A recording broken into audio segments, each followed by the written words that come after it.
Halo semua, berjumpa lagi dengan saya Ibu Angela pada perkuliahan Bahasa Indonesia, pertemuan 14 dengan topik pembahasan topik, tesis, dan kerangka karangan.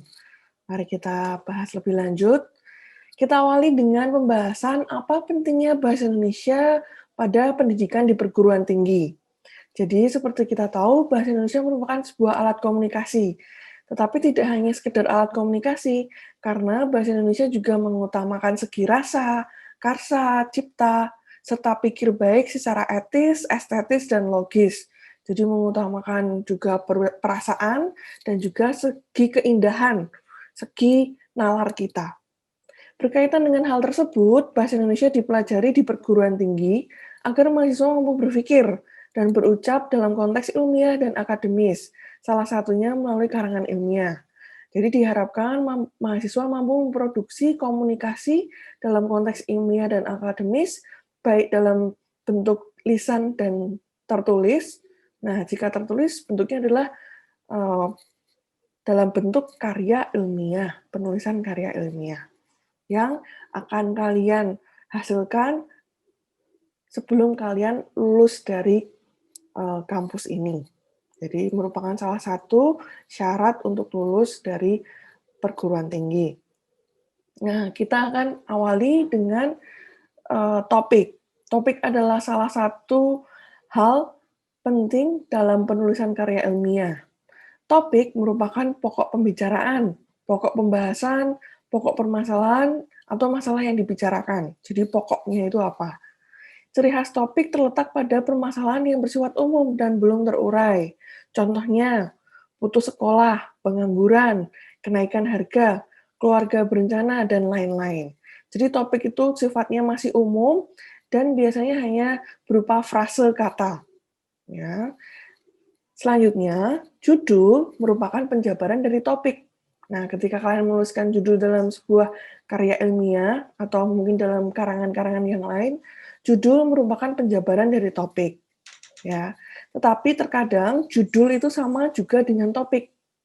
Ya, ketika judul adalah sama dengan topik, itu menandakan bahwa tulisan tersebut akan membahas hal-hal yang bersifat umum, belum hal-hal yang bersifat spesifik. Jadi karangannya bersifat umum, topik atau pembahasannya, isi dari karangannya bersifat umum pula, karena judulnya sama dengan topik. Tetapi yang lebih umum ditemui adalah judul itu berbeda dengan topik, lebih detail, lebih spesifik daripada topik. Oke, 5 hal penting dalam memilih topik. Yang pertama, ada manfaatnya untuk perkembangan ilmu atau profesi. Jadi ada nilai kebermanfaatannya. Yang kedua, cukup menarik untuk dibahas.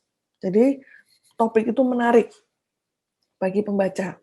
Yang ketiga, dikenal dengan baik. Ya, jadi bukan suatu hal yang sangat baru. Jadi dikenal dengan baik, bahannya mudah diperoleh. Jadi ketika kalian ingin menggali informasi, kalian dengan mudah bisa mendapatkannya, tidak terlalu luas dan tidak terlalu sempit. Nah, selanjutnya adalah tujuan. Tujuan adalah sasaran yang hendak dicapai penulis berdasarkan topik, sehingga tujuan itu mempersempit atau membatasi topik. Itu adalah tujuan. Jadi dia tugasnya adalah membatasi topik. Cara merancang tujuan, mari kita lihat. Yang pertama, tujuan yang baik harus laras dengan topik, harus sejalan dengan topik. Tujuan harus dapat membatasi, ini harus membatasi topik agar tidak berlarut-larut atau melebar. Jadi merupakan rambu-rambu supaya tidak berlarut-larut dan tidak melebar kemana-mana. Yang ketiga, tujuan menjadi rambu bagi topik agar tidak menyimpang dari pembahasan atau permasalahan. Hampir sama dengan poin yang kedua tadi ya. Jadi fokus pembahasannya pada jalur yang tepat, tidak keluar dari konteks. Nah, selanjutnya adalah tesis. Tesis ini merupakan perumusan dari topik dan tujuan.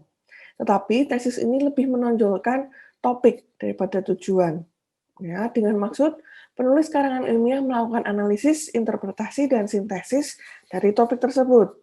Nah, dalam proses penulisan karya ilmiah, tesis itu merupakan payung. Jadi kalian bayangkan, ini ada karya ilmiah, ini tesis seperti payung. Tujuannya apa? Atau fungsinya apa? Jadi ketika menyusun sebuah karangan ilmiah, tesis ini berfungsi sebagai rambu-rambu atau pedoman dalam penulisan. Jadi dia seperti payung mengatur karangan ilmiah tersebut. Jadi supaya karangan ilmiah tersebut tidak keluar dari konteksnya, seperti payung. Ya. Nah, yang terakhir adalah kerangka karangan. Kerangka karangan adalah suatu rencana kerja ilmiah yang teratur untuk mendeskripsikan penyusunan pokok-pokok bahasan ke dalam bab dengan menampilkan acuan berupa sumber rujukan atau referensi yang digunakan. Jadi, kerangka karangan ini akan mengatur poin-poin atau pokok bahasan apa yang akan dibahas dengan menunjukkan acuan rujukannya. Ya, sumber-sumber pendukungnya dari mana. Nah, fungsi kerangka karangan. Yang pertama, tidak mengolah ide sampai 2 kali. Jadi semuanya hanya 1 kali, tidak ada pengulangan dan tidak bertele-tele berarti ya. Yang kedua, menciptakan klimaks yang berbeda setiap bab, sehingga ada variasi dalam penyajian materi karangan. Ya, jadi klimaksnya itu ada pada setiap bab. Jadi ketika disajikan materinya tidak monoton. Ada klimaks pada tiap-tiap bab karena sudah ada rincian pokok pembahasan yang sangat detail, yang sangat jelas sehingga bisa mudah untuk memunculkan klimaks tersebut. Yang ketiga, mengingatkan penulis pada bahan atau materi sebagai sumber rujukan dan bahan. Nah, karena sudah jelas poin-poinnya, ketika ingin menambahkan rujukan atau bahan lain bisa dengan mudah. Oh, ini masuk sebelah sini, oh ini masuk sebelah sini, begitu. Yang keempat, membaca ulang karangan yang sudah selesai dapat menciptakan kembali reproduksi yang sama dari pembaca. Nah, karena sudah ada kerangka karangan yang jelas tadi, walaupun dibaca 1, 2, 3, atau 10 kali pun sama pemaknaannya. Karena intinya sama, tidak keluar konteks sana, keluar konteks ini, tidak. Tapi ya, intinya itu, yang ditulis itu jadi logis pikirannya, ya. Dan yang terakhir dapat dilihat dengan jelas wujud, ide, nilai umum, dan spesifikasi karangan. Jelas sekali intinya apa yang ingin disampaikan, hal-hal penting yang ingin disampaikan sudah jelas sekali dan pembaca dan penulis dapat melihatnya dengan jelas. Nah, pada penyusunan kerangka karangan ada 2 dimensi yang sering dikenal oleh penulis ya. Jadi yang pertama adalah dimensi ruang, yang kedua adalah dimensi waktu. Ketika menggunakan dimensi ruang itu berarti menggunakan urutan ruang. Misalnya saja sebuah karangan ilmiah ingin membahas mengenai keberagaman di Indonesia. Nah, dimensi ruangnya bisa diurutkan mungkin dari Sumatera, Jawa, Kalimantan, Bali, dan mungkin yang terakhir sebelah pojok sana sendiri Papua.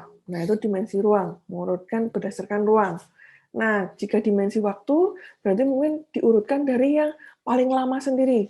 Mungkin jika kalian ingin membahas mengenai sebuah sejarah, ya diurutkan dari yang sejarah yang paling lama sendiri.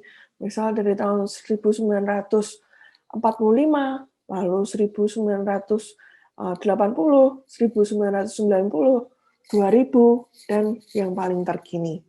Nah, itu adalah dimensi pada kerangka karangan. Nah, saya rasa sekian ringkasan dari saya dan semoga bermanfaat. Terima kasih.